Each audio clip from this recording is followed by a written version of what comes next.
కృష్ణమ్మ తన కుటుంబ వివరాలు ఆశ్రమ సిబ్బందికి చెప్పడంతో శ్రీ శంకర గురూజీ సూచనల మేరకు ఆమెను తీసుకుని డిసెంబర్ 16వ తేదీన తన కుటుంబీకులకు అప్పగించేందుకు ఆశ్రమ వాహనం మీద బయలుదేరారు.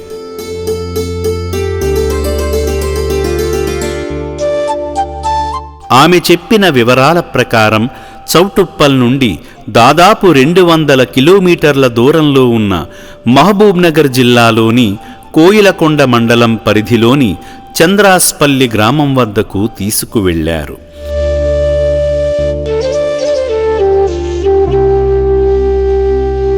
ఆశ్రమ సిబ్బంది అక్కడి స్థానికులను కృష్ణమ్మ కోసం ఆరా తీయగా కృష్ణమ్మ తల్లి యాదమ్మ వచ్చింది.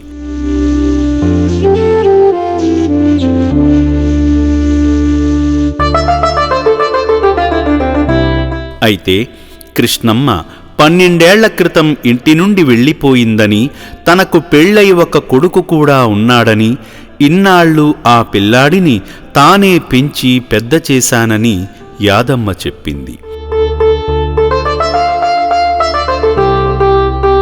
ఒకప్పుడు ఎంతో అందంగా ఆరోగ్యంగా ఉన్న కృష్ణమ్మ నేడు పక్షవాతంతో దీనమైన స్థితిలో చూసిన గ్రామస్తుల హృదయాలు ద్రవించిపోయాయి.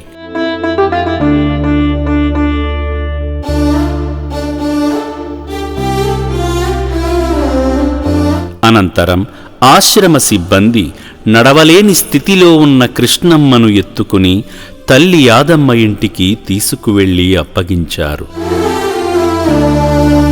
నా పేరు యాదమ్మ, కృష్ణమ్మ. నాది చంద్రాస్పల్లి. 12 సంవత్సరాలు అవుతున్నది.